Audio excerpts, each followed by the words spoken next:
আসমান এবং জমিনে যা কিছু আছে সব আল্লাহ পাকের, আর যে সব ফেরেশতারা তার নিকটে আছে তারা সবাই আল্লাহ পাকের বন্দেগী করছে। আল্লাহ পাকের বন্দেগী করার ভিতরে কেউ ত্রুটি করছে না। ইউসাব্বিহুনাল লাইলা ওয়ান নাহারা লা ইয়াফতুরুন, তারা রাত দিন তার প্রশংসা কীর্তনে মাথা নত করে দিয়ে কোন রকমের বিশ্রাম ছাড়া, শৈথিল্য ছাড়া সব আল্লাহ পাকের জিকির করছে, তাসবিহ করছে, আনুগত্য করছে। আকাশের সমস্ত ফেরেশতারা, কত ফেরেশতা তার তো কোনো ঠিক ঠিকানা নাই। কত লক্ষ লক্ষ ফেরেশতা আছে শুধু রুকুর হালতে আছে, কেউ তো সেজদার হালতে আছে, কেউ তো কিয়ামের হালতে আছে। আর যার উপরে যে ডিউটি আছে সেই ডিউটি পালন করছে, সব আল্লাহ পাকের আনুগত্য করে চলছে। এভাবে করে আল্লাহ পাক বলছেন যে আমার আনুগত্য এবং আমার তাসবিহ, আমার গুণকীর্তন করার জন্য সবাই এর মধ্যে ব্যস্ত আছে। ইউসাব্বিহু লিল্লাহি মা ফিস সামাওয়াতি ওয়া মা ফিল আরদ আল মালিকিল কুদ্দুসিল আজিজিল হাকীম। ইউসাব্বিহু লিল্লাহি, তাসবিহ পড়ছে, সাব্বাহা ইউসাব্বিহু তাসবিহান, তাসবিহ পড়েছে, তাসবিহ পড়ছে, তাসবিহ পড়বে। কিয়ামত পর্যন্ত যা কিছু আছে আকাশে, যা কিছু আছে জমিনে, যা কিছু আছে এর মাঝখানে সব তাসবিহ পড়ছে কার? আল্লাহ পাকের জিকির করছে, তাসবিহ করছে। হযরত ইউনূস আলাইহিস সালাম মাছের পেটে যখন ঢুকে পড়েছিলেন, যখন নিজের জীবন সম্পর্কে হতাশ হয়ে গিয়েছিলেন, তখন তিনি শুনতে পাচ্ছিলেন চতুর্দিকে যে সমস্ত জলচর প্রাণী আছে, হাত্তাকে সমুদ্রের তলদেশের, দরিয়ার তলদেশের বালুকণা, পাথরের নুড়ি, শৈবাল, সব কিছু থেকে আল্লাহ পাকের জিকির হচ্ছে।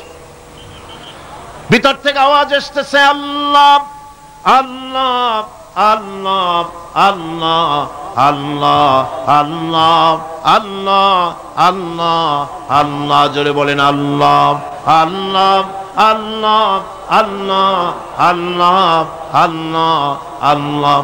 হযরত ইউনূস আলাইহিস সালাম তখন বললেন লা ইলাহা ইল্লা আনতা সুবহানাকা ইন্নী কুনতু মিনাজ জালিমিন। পড়েন সবাই, লা ইলাহা ইল্লা আনতা সুবহানাকা ইন্নী কুনতু মিনাজ জালিমিন।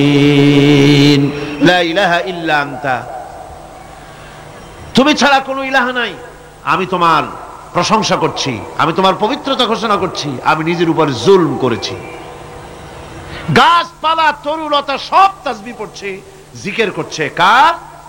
আল্লাহ পাকের। এই জন্য রাসূল কারীম সাল্লাল্লাহু আলাইহি ওয়াসাল্লাম বলেছেন গাছের পাতাটিও ছিল না, প্রয়োজন হলে গাছটা কেটে ফেলো, কিন্তু বিনা প্রয়োজনে গাছের পাতাও ছিল না, কারণ গাছের পাতা আল্লাহ পাকের জিকির করছে। কার জিকির করে?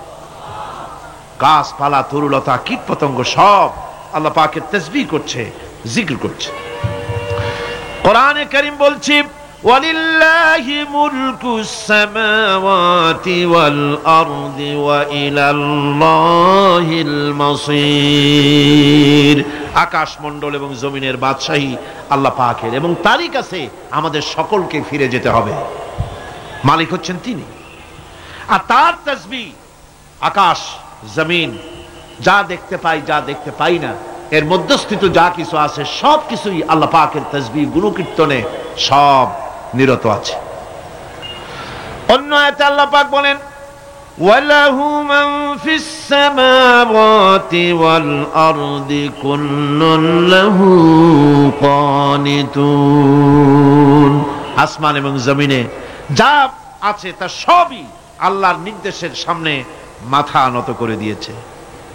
শুধু তাই নয়, আশ-শামসু ওয়াল কমারু বিহুসবানিন ওয়ান নাজমু ওয়াশ-শাজারু ইয়াসজুদান। সূর্য এবং চন্দ্র হিসাব অনুযায়ী আবর্তিত হচ্ছে, এবং বৃক্ষ এবং নক্ষত্ররাজি সেজদায় রত হয়ে আছে। সব আল্লাহ পাকের সামনে মাথা নত করে দিয়েছে।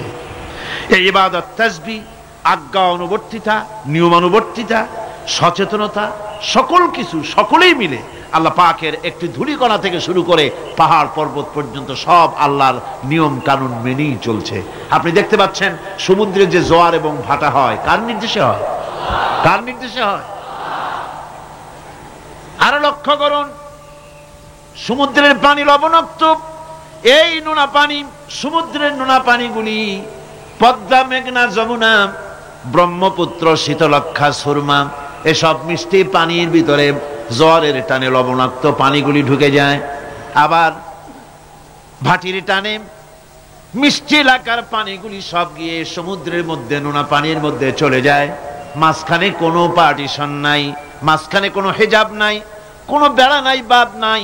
অথচ নোনা পানি মিষ্টি পানির ভিতরে গিয়ে মিষ্টি পানিরে নোনা বানায় না, নোনা পানি মিষ্টি এলাকায় গিয়ে মিষ্টি পানিরে নোনা বানাইতে পারে না। এই যে আল্লাহ পাকের হুকুম মেনে সব চলতেছে, জোয়ার ভাটাগুলি হতেছে, রাত আর দিন চলতেছে। রাত 12টার সময় সূর্য এসে বলে না রাত সর, আমি এখন দিন বানায় ভালাবো। বেলা 12টার সময় রাতের আগমন ঘটতে পারে না।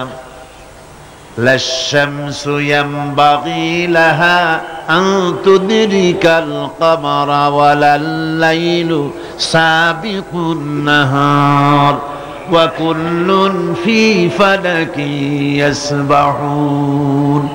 সূর্য চাঁদকে অতিক্রম করতে পারে না, চাঁদ সূর্যকে অতিক্রম করতে পারে না, কারো সঙ্গে কারো বাধা হয় না, টক্কর লাগে না। সব আল্লাহ পাকের হুকুম মেনে ইলা আজালিম মুসাম্মা, নির্ধারিত সময় পর্যন্ত সবাই যাতায়াত করবে। শুধু তাই নয়, আল্লাহ পাকের এক বিরাট সিস্টেম, এক বিরাট কুদরতের মাধ্যমে গোটা পৃথিবী চলছে।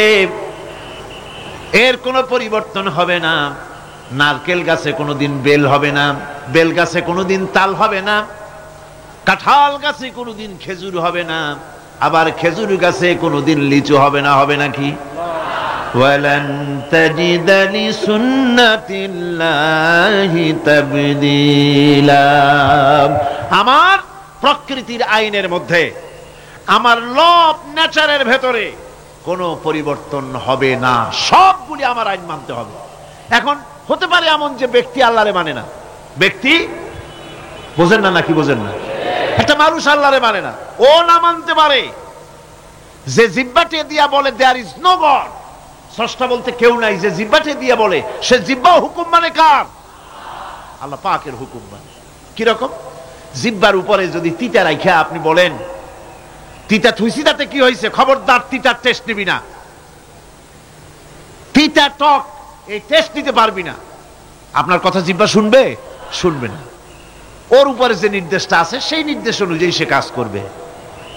টয়লেটে গিয়ে আপনি নাকেরে কবেন যে খবরদার, আমি একটা বিরাট অফিসার, অনেক টাকা পয়সার মালিক, অথবা বিরাট একটা মন্ত্রী টন্ত্রী কিছু একটা, সবাই আমার হুকুম মানে, তোকেও মানতে হবে, খবরদার দুর্গন্ধ যেন নাকের মধ্যে না ঢোকে। নাক আমি চাবি ধরতে পারবো না। শুনবে না কে? শুনবে। নাক হোক, কান হোক, চোখ হোক, মুখ হোক, প্রত্যেকটা অঙ্গ প্রত্যঙ্গ, এগুলি সব হুকুম মানে কার? হতে পারে ব্যক্তি আল্লাহরে অস্বীকার করে বসলো, আল্লাহকে বললো যে আল্লাহ নাই, সব এমনি এমনি হয়। এর কপাল পড়ার লক্ষণ। কিসের লক্ষণ? কপাল পড়ার লক্ষণ। সব বোঝে। একটা মাইক দেখলে কয় যে না কেউ এটারে বানাইছে। এই যে একটা ভিডিও ক্যামেরা, এটারে কেউ দেখলে বলবে যে কয়েকজন আলেমে মিলে ফু দিছে আর অমনি একটা মাইক হয়ে কি বল ক্যামেরা হয়ে গেছে, বলবে কেউ? কোনো পাগলেও কবে? এই প্যান্ডেলটা দেখে কি মনে হবে? 4-5 জন পিসা বাইসা কোচার কোণে দাঁড়াইয়া ফু দিছে, সাথে সাথে প্যান্ডেল হয়ে গেছে। এটা কথা হইল? একটা ছোট্ট টেবিল, একটা চায়ের কাপ দেখলে পরে মানুষ বলে নিশ্চয়ই এটা কেউ বানাইছে। আজীব! এত বড় বিশাল আকাশ, এত সুন্দর জমিন, এত সুন্দর দেহ, এই মানুষ, গাছপালা, তরুলতা, কীট পতঙ্গ, পাহাড়, নদ নদী, এ সব কিছু দেখে কেবলমাত্র কপাল পোড়াই বলতে পারে যে কেউ নাই, এমনি এমনি হইছে। আজীব তামাশা। এমনি এমনি একটা চাউল তৈরি হয় না, একটা ডিম তৈরি হয় না, এমনি এমনি পৃথিবীটা হয়ে গেল। সবগুলির পেছনেই আল্লাহ পাক আছেন, তিনি সৃষ্টি করেছেন। এখন উপাস্যের প্রতি এই সৃষ্টি মানুষের দৃষ্টি আকর্ষণ করে। উপাস্য পাও না কে আল্লাহ তা ঠিক পাও না, তা দেখাবার জন্য এই পৃথিবীর আল্লাহর সৃষ্টি প্রত্যেকটি পদার্থ, প্রত্যেকটি জিনিস ইঙ্গিত করে নিঃসন্দেহে কেউ না কেউ আছে, আর তার নাম হচ্ছে আল্লাহ। তার নাম কি? আরো জোরে বলেন, নাম কি? আল্লাহ পাক। এখন প্রশ্ন ওঠে, আল্লাহরে বানাইছে কেডা? এরা বলে তো মুরগি আগে না ডিম আগে? ডিম যদি আগে হয়ে থাকে তো ডিমটারে পারলো কে? আর মুরগি যদি আগে হয়ে থাকে, কোথার থেকে মুরগি এসে উড়ে এসে জুড়ে বসলো, আইলো কই থেকে? আল্লাহ যদি একজন থেকেই থাকেন তাহলে তার স্রষ্টাকে? এই প্রশ্ন তুলেছেন বার্টন রাসেল। প্রশ্ন তুলেছে স্রষ্টার স্রষ্টা কে? আমি দেখলাম এক আর্মি অফিসার একটা বই লিখেছেন, আমার এত ভালো লাগলো। বইটার নাম হচ্ছে আল কোরআন দা চ্যালেঞ্জ, মহাকাশ পর্ব। দারুণ লিখেছেন তিনি, আপনারা যদি পান খুঁজে নিয়ে পড়বেন। সে বইয়ের শেষ ভাগে গিয়ে তিনি এটার জবাব দিয়েছেন, স্রষ্টার স্রষ্টাকে তাই তুমি তালাশ করো, কানা চায় মানে কুজো চায় শীতই শুইতে। একটা লবণ কণার দৃষ্টান্ত তিনি দিয়েছেন। একটা লবণ কণা, একটি লবণ কণার ভিতরে যতগুলি মলিকুল থাকে, একটা লবণ কণার ভিতরে যতগুলি ক্যালাস থাকে, একটা লবণ কণার ভিতরে যতগুলি উপকরণ আর উপাদান থাকে, অর্থাৎ একটা লবণ কণা যত উপকরণ যত উপাদান ধারণ করে, তার ধারণ ক্ষমতা যতখানি, এতখানিক জিনিস ধারণ করতে 1000 বার্টন রাসেলের মগজের দরকার। একটা লবণ কণা, সেইটার চিন্তা করাই কঠিন।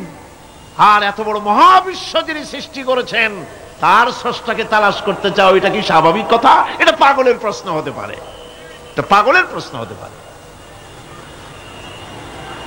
গ্যাগারিন টিটপ আর প্রথম মহাশূন্যচারী ছিল। গ্যাগারিন বেটা মহাশূন্য ঘুরি টুরি আসা কয় কি, কয় যে মুসলমানেরা যারে কয় আল্লাহ, হিন্দুরা যারে কয় ভগবান, খ্রিস্টানরা যারে কয় গড, মহাশূন্য এত ঘুরলাম, আল্লাহরেও দেখলাম না, ভগবানেরও দেখলাম। আজীব তামাশা। তুমি তো তোমার শরীরটাই দেখো না, তোমার শরীরটাই তো তুমি দেখতে পাও না। তোমার মাথার তালুটা কেমন তা কি দেখছো কখনো? আয়না নিচের দিকে দিয়ে ঠ্যাং উপরের দিকে দিয়ে তাকাইলে যদি দেখো মাথার তালু কেমন। নিজের ঘাট দেখো না, পিঠ দেখো না, নিজের হিপ দেখতে পারো না। আয়না টায়না সাইড পাঁচখান না নিয়ে দেখার উপায় নাই কোন জায়গায় কি আছে শরীরে। নিজের শরীরটাই দেখো না। কত বড় সাহস! এই শরীরের স্রষ্টাকে দেখতে চাও? লা তুদরিকুহুল আবসার। কোন দৃষ্টি শক্তি তাকে মুহাইয়া করতে পারবে না। তার দৃষ্টি সকলকে আয়ত্ত করবে, কিন্তু পৃথিবীর কোন দৃষ্টি শক্তি তাকে আয়ত্তের ভিতরে নিতে পারবে না। মুসা আলাইহিস সালামের মতো পয়গম্বর, তিনি বলেছিলেন রব্বি আরিনি, রব্বি আরিনি, আল্লাহ আমি তোমারে দেখতে চাই। আল্লাহ পাক বলেছেন লান তারানি, কখনোই দেখতে পারবা না। সুবহানাল্লাহ বিহামদিহি। সুতরাং এই পৃথিবীর সবকিছু ইঙ্গিত করে যে একজন আছেন। এই ফুলের সৌন্দর্য যিনি দিলেন, ফুল দেখা যায়, সৌন্দর্য দেখা যায়, কিন্তু গন্ধ দেখা যায় না। এই পানির মিষ্টতা, মিষ্টি পানি, ফুলের গন্ধ, জোনাকি পোকার আলো, এই যে সুন্দর সুন্দর জিনিস দিয়ে আল্লাহ পাক এই বিশ্বকে সজ্জিত করেছেন, এ সব কিছুই ইঙ্গিত করে নিঃসন্দেহে একজন আছেন। আর যিনি আছেন তার নাম হচ্ছে কি? আল্লাহ। জোরে বলেন, তিনি কে? আল্লাহ। এখন এই স্রষ্টাকে চিনতে মানুষের বড্ড হয়রানি স্রষ্টাকে চেনার জন্য। এই স্রষ্টাকে খোঁজার জন্য, চেনার জন্য মানুষ শক্তি পূজা আরম্ভ করলো। ওই যে আমি আগে বলেছি, মানুষের মধ্যে একটা স্বাভাবিক প্রেরণা এই কারো না কারোর সামনে মাথা নত করে দেবে। সেজন্য মানুষ, কেউ তো আগুনকে পূজা করলো, আগুনের ভিতরে শক্তি আছে বলে আগুনের সামনে মাথা নত করে দিল, পাহাড়ের সামনে মাথা নত করে দিল, মূর্তি বানাইয়া মূর্তির সামনে মাথা নত করলো, কাঠের মূর্তি, মাটির মূর্তি বানাইয়া তার সামনে মাথা নত করে দিল। এগুলির সামনে যদি তুমি মাথা নত করলে, এগুলি কি মাছির মতো একটা ছোট্ট প্রাণীও বানাতে পারবে? এই চ্যালেঞ্জ কার?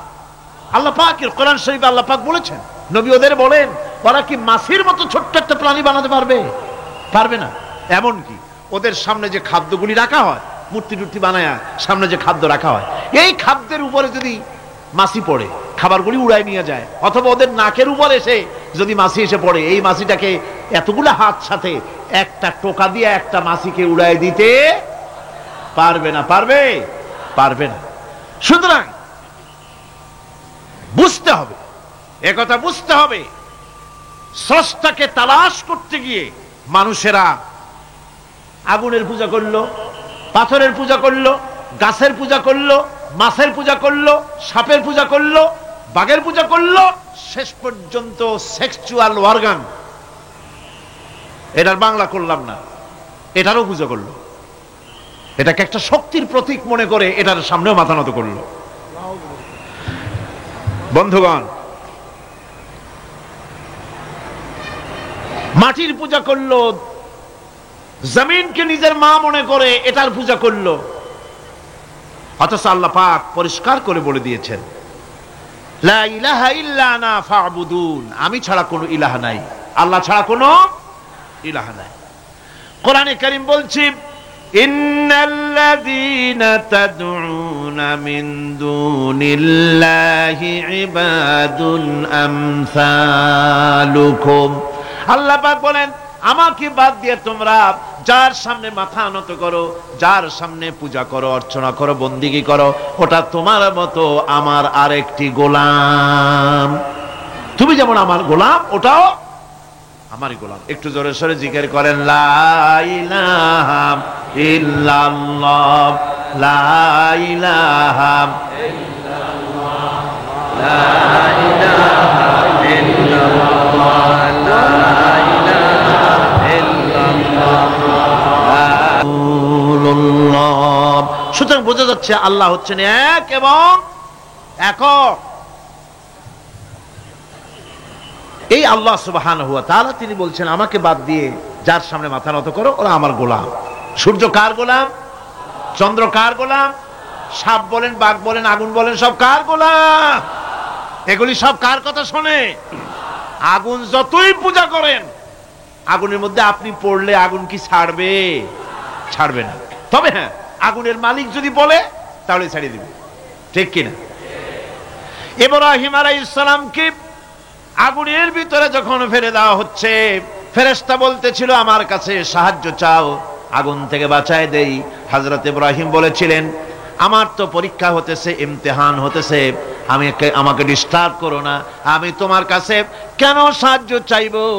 আমি আগুনে পুড়লে পরে আমার মাবুদ, আমার খোদা, আমার আল্লাহ তিনি যদি খুশি হন, তাহলে আমার এমন আল্লাহকে খুশি করার জন্য 1000 বার পুড়তে রাজি আছি।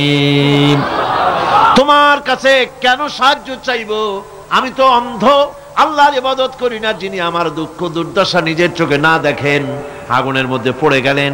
আল্লাহ পাক আগুনকে অর্ডার করে দিলেন, ইয়া নারু কুনি বারদাও ওয়া সালামান আলা ইব্রাহিম। আগুন, আমার ইব্রাহিমের জন্য ঠান্ডা হয়ে যা, শান্তিদায়ক ঠান্ডা হয়ে যা। তাহলে দেখা গেল আগুনের মালিক হচ্ছেন আল্লাহ পাক। আল্লাহ পাক আজও যদি কোনো পূজা করা রাখবে না আগুনের, আগুনের পূজা করা তো হারাম। আগুন হচ্ছে আল্লাহর গোলাম, আল্লাহর সৃষ্টি, এটা হচ্ছে মাখলুক, আল্লাহ হচ্ছেন খালিক।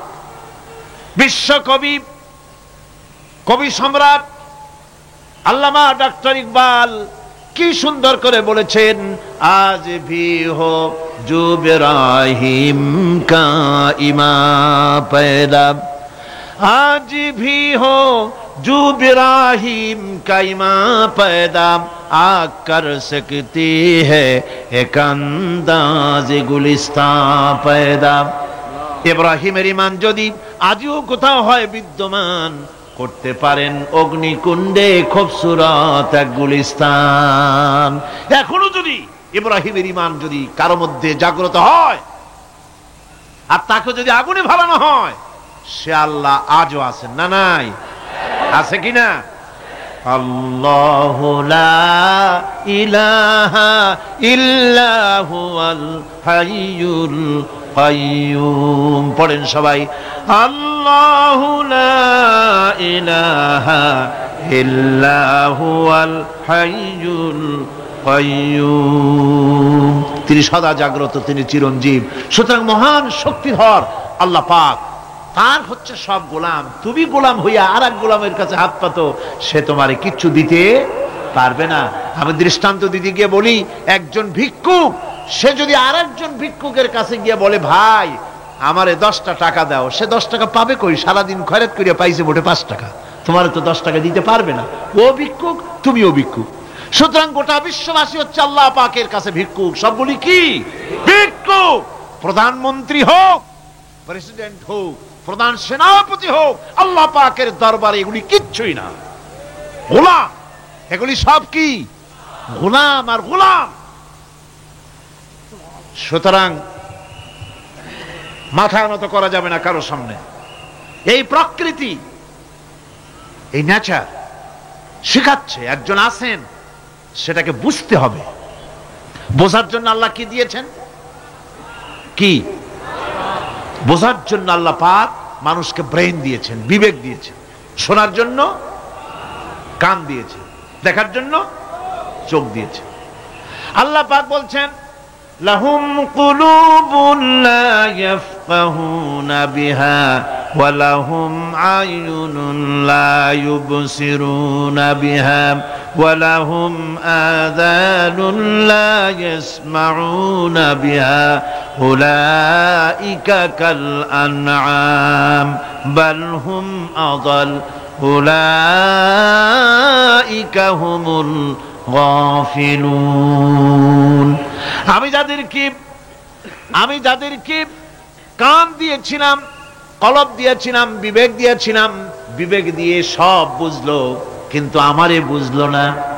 বিবেক দিয়া সব বুঝলো, বিবেক দিয়া সমস্ত জিনিস, নিজের স্বার্থের জিনিসগুলি বুঝলো, কিন্তু আল্লাহকে বুঝলো না।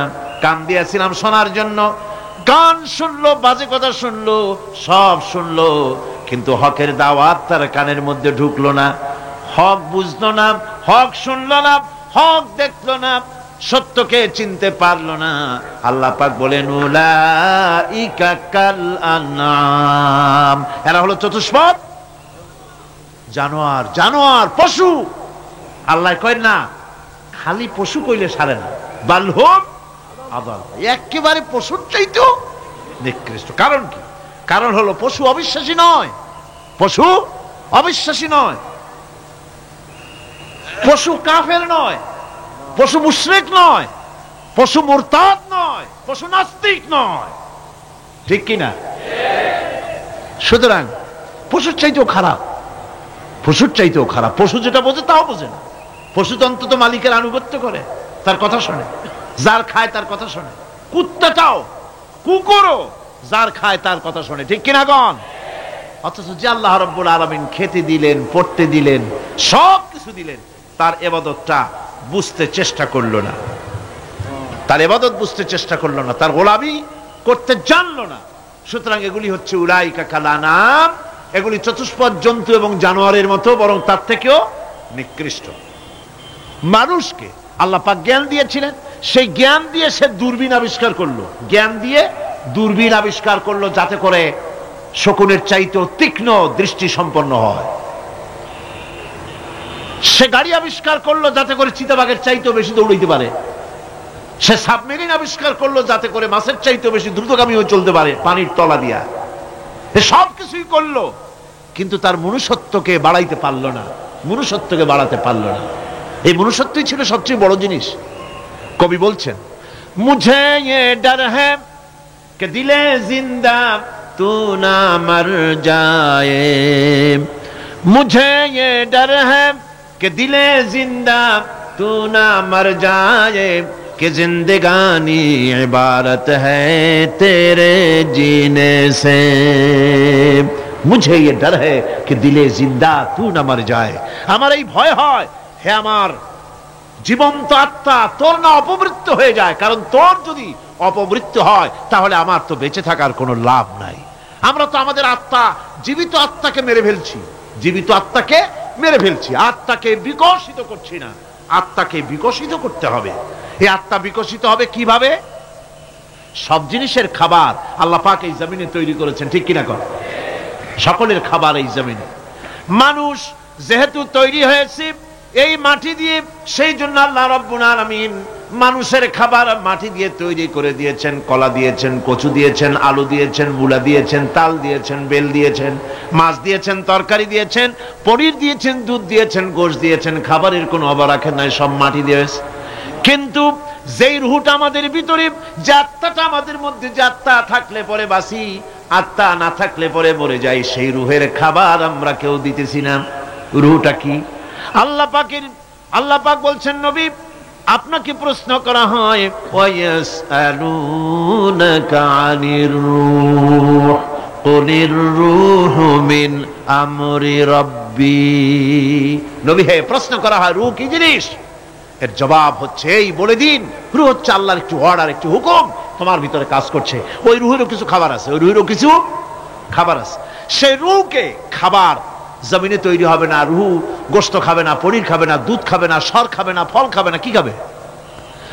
রুহের খাবার। যেহেতু রুহু এই পৃথিবীতে তৈরি হয় নাই, রুহ এসেছে আলমে আরওয়াহ থেকে, সেজন্য রব্বুল আলামিন রুহের খাবার পাঠিয়েছেন লৌহ মাহফুজ থেকে। আল্লাহ পাক কোরআনে কারীমকে রুহের খোরাক করে পাঠিয়েছেন। রুহকে যদি বাঁচাতে চান তাহলে তার একমাত্র খাদ্য হতেছে তেলাওয়াতে কোরআন। তেলাওয়াতে কোরআন যত তেলাওয়াত করবেন ততই মজা লাগবে। সুবহানাল্লাহ, কোন সুবহানাল্লাহ। একটু হারাম শরীফ থেকে বেড়ায় আসেন। টাকা পয়সা যাদের আছে তাদের বলছি, পয়সা কড়ি যাদের আছে, সিঙ্গাপুর বেড়ায়। আরে সিঙ্গাপুর বেড়ায় করবা কি? মার্কেটিং ছাড়া আর কিছুই নাই। সিঙ্গাপুর, ব্যাংকক, হংকং এই সমস্ত জায়গায় ঘুরে টুরে আসে খুব দেখে আসছে। টাকা নষ্ট করে লাভ নাই, বরং পয়সা কড়ি যদি আল্লাহ দিয়ে থাকেন হস্ত করবেনই। পয়সা কড়ি বেশি থাকলে রমজান মুবারকে উমরা করে এসেন। রাসূল করিম সাল্লাল্লাহু আলাইহি ওয়াসাল্লাম বলেছেন, যে ব্যক্তি রমজান মুবারকে উমরা করলো সেজন্য আমার সাথে হজ আদায় করলো। কেন বলছি?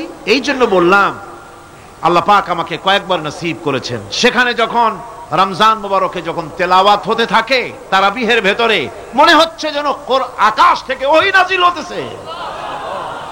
মানুষের চোখের পানি, নাকের পানি একাকার হয়ে যায় হারাম শরীফের ভিতরে। সেখানে তো মুনাজাত সারা বছর মুনাজাত হয় না, মুনাজাত হয় রমজান মুবারকে বেতেরের নামাজের ভিতরে। বেতেরের নামাজের ভিতরে ইমাম সাহেব হাত তুলে মুনাজাত করেন। অন্তত 8 থেকে 10 লক্ষ মানুষ হজের মৌসুমের মতো কামতে কামতে পাগল হয়ে যায়। কোরআন কি মজা! কোরআন হচ্ছে রুহের খাবার। আমরা তো রুহের খাওয়াই না। ঘোড়ার উপরে চড়ি, গাধার উপরে চড়ি, ঘোড়ারে গাধারে জন্মের মতো মোটেই খাইতে দেই না, নিজে খাই জন্মের মতো। খাইয়া ঘোড়ারে খাইতে দেওয়া হয় না, গাধারে খাইতে দেওয়া হয় না। ফলে ওর উপরে যখন সওয়ার হয় তখন ঘোড়া গাধা না খাইতে খাইতে একদিন 4 ঠ্যাং 4 দিকে দিয়া জায়গায় সিটে মরা ছাড়ার কোনো পথ থাকে না। আমাদের মানুষেরা খায় কি? সুবহানাল্লাহ। এই যে শবে বরাত আসতেছে, কি যে খাবে! দিশা আগের থেকে লিস্ট তৈরি হয়ে যায় কতটা আইটেম তৈরি করা হবে। রমজান মাসে আল্লাহ একটু কম টম মান্দায় খাবে, একটা রমজান মাস আল্লাহ দিলেন। সেই রোজার মাসে যে সারাদিন খায় না, এটাকে উসুল করে ইফতারের সময় সে যে কত খাবার, চোখ ছানা বড় হয়ে যাবে দেখলে।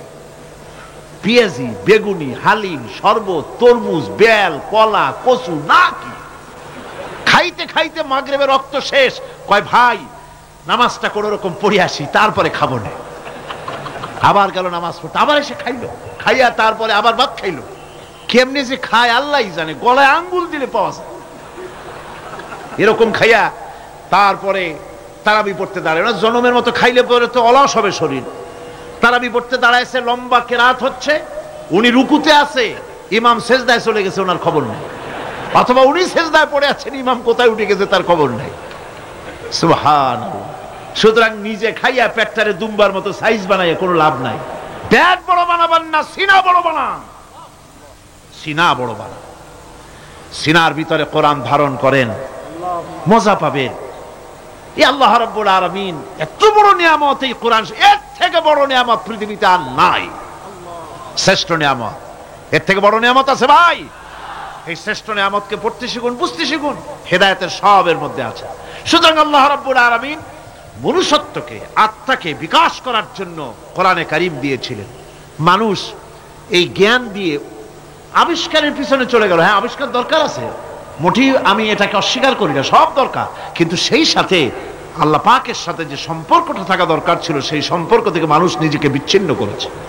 কোরআনে কারীমে আল্লাহ পাক বলছেন, লাকাদ খালাকনাল ইনসানা ফি আহসানি তাকওয়িম, সব থেকে সুন্দর করে বানিয়েছি কারে? মানুষ। চিল্লা এখন কারে? মানুষ হলো সবচাইতে সুন্দর, সবচাইতে সুন্দর সৃষ্টি আমার। ওগুলা, এই মানুষগুলি হচ্ছে আশরাফুল মখলুকাত। মানুষ কি মখলুকাত? সৃষ্টির সেরা। আপনারা সৃষ্টির সেরা হইলেন কি দিয়া? আপনারা কি বাঘের মতো দৌড়াতে পারেন? বল্লার মতো হুল ফুটাইতে পারেন? কুত্তার মতো কামড়াইতে পারেন? হাতির মতো শক্তি আছে? গরিলার মতো শক্তি আছে? মাছের মতো সাঁতরাইতে পারেন? সাপের মতো ক্রুদ্ধতা আছে? সিংহের মতো হিংস্রতা আছে? তো কিসের, কোন দিক থেকে আপনি আশরাফুল মখলুকাত হলেন? আশরাফুল মখলুকাত হয়েছেন জ্ঞানের কারণে। কিসের কারণে? সেই জ্ঞানটার জন্যই তো আপনি সৃষ্টির সেরা। এই সৃষ্টির সেরা মানুষ, সুন্দর মানুষ, এই মানুষগুলি সুম্মা রাদাদনাহু ফি আসফালা সাফিলিন, সুম্মা রাদাদনাহু আসফালা সাফিলিন।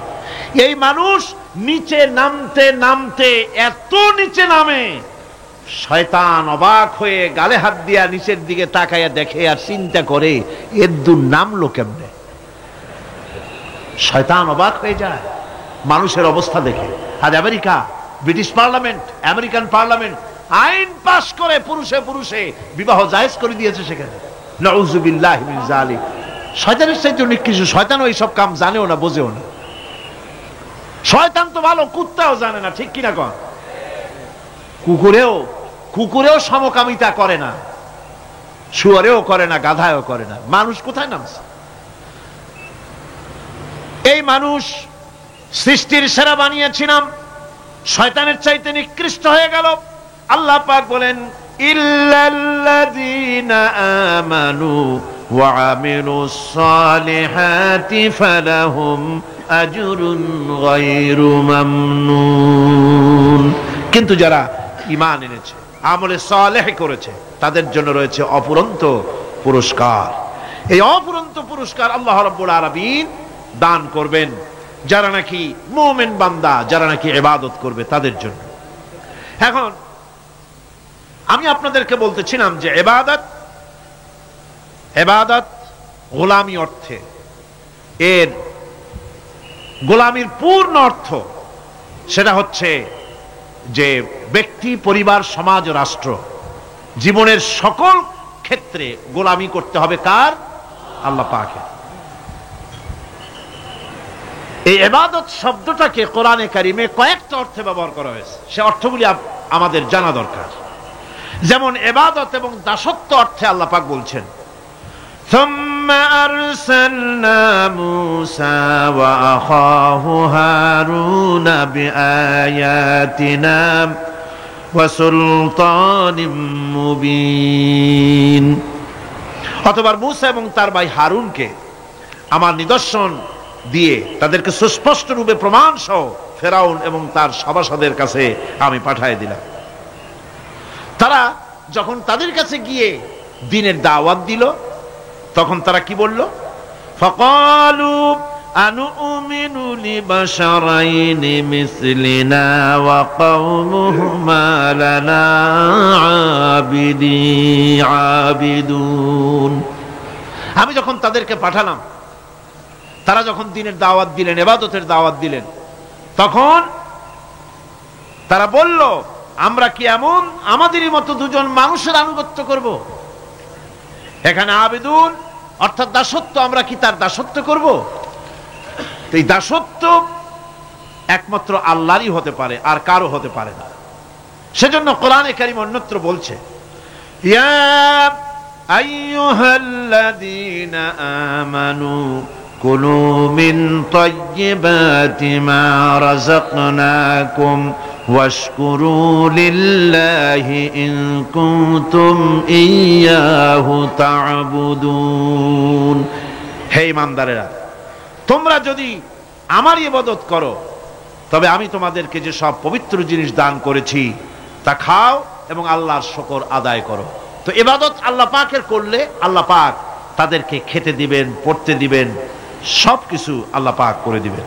তো আল্লাহ পাকের ইবাদত করতে হবে, আল্লাহ পাকের উপর ঈমান আনতে হবে, আর তাগুতকে অস্বীকার করতে হবে। অন্য আরেকটি আয়াতে কথাটা এভাবে এসেছে, ফামান ইয়াকফুর বিত্তাগুতি ওয়া ইউমিন বিল্লাহি ফাকাদ ইসতামসাকা বিল উরওয়াতিল উসকা লা ফিসামা লাহা ওয়াল্লাহু সামিউন আলীম। ফামান ইয়াকফুর বিত্তাগুত, যে ব্যক্তি তাগুত অস্বীকার করলো, ওয়া ইউমিন বিল্লাহ, এবং আল্লাহর উপর ঈমান এনেছে, ফাকাদ ইসতামসাকা বিল উরওয়াতিল উসকা, সে এমন এক মহান অবলম্বন ধারণ করলো যে কোনো জিনিসই তাকে বিচ্ছিন্ন করে দিতে পারবে না, এমন এক মহান অবলম্বন ধারণ করেছে। সুতরাং আল্লাহর উপর ঈমান আনতে হবে, তাগুতকে অস্বীকার করতে হবে। ইবাদত জীবনের সকল ক্ষেত্রে করতে হবে কার? আল্লাহ পাক।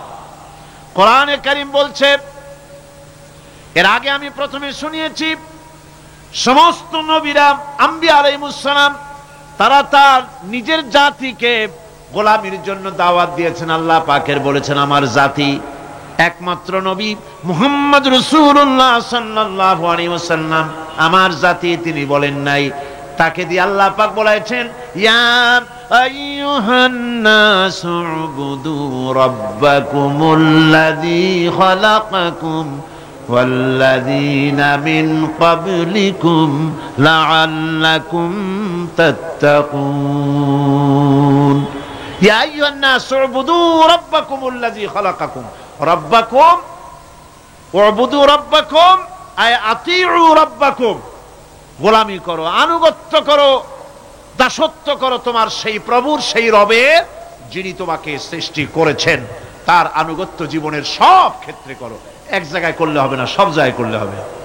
আগামী রাত্রিটা হচ্ছে শবে বরাত, তাই না? বোঝেন নাকি বোঝেন না?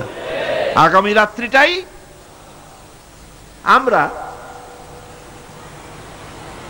আমরা হচ্ছে সেই ধরনের মানুষ, মিনিমাম লেবার ম্যাক্সিমাম প্রফিট। অল্প কাজ করে বেশি প্রফিট যদি করা যায়, আমরা সেই পক্ষে বেশি। শবে বরাত, শবে কদরে ইবাদত করিয়া জীবনের সব গুনাহ মাফ করাইতে চাই, আর করাইয়া মনে করলাম, বিশ্বাস করলাম যেটা এইভাবে হয়, কিন্তু পরের দিন থেকে আবার যেরকম ছিল মানুষ সেরকম হয়ে যায়। সারা রাত জাগলো শবে বরাতে, সারা রাত জাগলো। সকালবেলায় যে ব্যবসায়ী সারা রাত জাগলো, সকালবেলায় দোকানে দিয়ে ওজনে কম দেওয়ার অভ্যাসটার পরিবর্তন হইল না। যে কৃষক সারা রাত জাগলো, পরের দিন জমিনের আইল ঠেলার অভ্যেসটা পরিবর্তন হলো না। যে ব্যক্তি মিথ্যে কথা বলতো, চুরি করত, ডাকাতি করত, যে অফিসার সারা রাত জেগেছেন, পরের দিন অফিসে গিয়ে তার ঘুষ খাওয়ার বদভ্যাস থেকে তিনি নিজেকে বিরত রাখতে পারেননি। তাহলে এই শবে বরাত করে রাত জেগে ফায়দা কতটুকুন? কতটুকুন ফায়দা? হ্যাঁ, ফায়দা কিছু আছে, ফায়দা আছে। সেটা হলো পায়াস খাওয়া, সেটা হলো গোশত খাওয়া, রুটি খাওয়া, এই ফায়দা তো হবেই, এগুলি হয়। কিন্তু আপনার মূল ফায়দা হবে কি করে যদি আপনার অভ্যাসের পরিবর্তন না হয়? কথা বোঝেন কিনা? কথা বোঝেন কিনা? মূল অভ্যাসের তো পরিবর্তন করতে হবে। একজন মাঠে মাঠে ঘুরছে, আর এক পাগল এসে জিজ্ঞেস করছে, ঘুরছো কেন? ঘুরবো না, আগামীকাল কোরবানির দিন, গরু তালাশ করতেছি, গরু পাচ্ছি না, বাজারে টাজারে ঘুরলাম, আবার আর এক বাজারে যাচ্ছি। আরে বাজারে বাজারে গরু কেন? মাঠে কত গরু আছে, একটা ধরে জবাই দিলেই তো হয়। লোকটি বলছে, দেখো পরের গরু জবাই দিলে তা তো গোনা হবে। কয় না, তুমি অঙ্ক বোঝো না। গরু জারি হোক, কোরবানির দিনে গরু জবাহ যদি করো তাহলে সওয়াব তো একটা হবে। কোরবানি উপলক্ষে জবাহ করছে, একটা সওয়াব পাবা না? তো কোরবানির জন্য একটা সওয়াব হবে, আর চুরির জন্য অবশ্যই একটা পাপ হবে। কোরবানি যখন দিবা তো কোরবানির সওয়াব আর চুরির পাপ ভগ্নাংশের মতো কাটাকাটি হয়ে যাবে, গোশত খাবা ফাও। তো মানুষের অবস্থা তো তাই হয়েছে। মানুষের অবস্থা হয়েছে শবে বরাতে সারা রাত জাগবো, কান্দাকাটি করবো, ফাও ফাও গুনাহ মাফ হয়ে যাবে, আর গোশত রুটি তো আসি, যদ্দূর পারলাম খাইলাম। পরের দিন ডু ফুর্তি, নো চিন্তা। নাউযুবিল্লাহি মিন যালিক। এই কান্দারও দাম নাই, আর এই ধরনের রাত জাগারও দাম নাই। এ ধরনের ইবাদত করেও দাম নাই। ইবাদতটা হচ্ছে জীবনের সব ক্ষেত্রে ইবাদত করতে হবে। ইবাদত সম্পর্কে মিস ইন্টারপ্রিটেশন যেটা এসেছে, ভুল অর্থ যেটা এসেছে, সেই ভুল অর্থের কারণে মানুষ শুধু মনে করে নামাজ রোজা হজ যাকাতই শুধু ইবাদত না। ইবাদত হচ্ছে জীবনের সকল ক্ষেত্রে গোলামিটা হতে হবে আল্লাহ পাকের সব জায়গায়। পার্লামেন্টে গোলামি হবে কার? কোর্ট কাছারিতে কার? অফিস আদালতে কার? স্কুলে কলেজে কার? খেতে খামারে কার? রান্নাঘরে, নিজের ঘরে, পরিবারে, সব জায়গায় আনুগত্য কার? কেবলমাত্র আল্লাহ সুবহানাহু ওয়া তাআলার হুকুম অনুযায়ী জীবন পালন করার নামই হচ্ছে ইবাদত।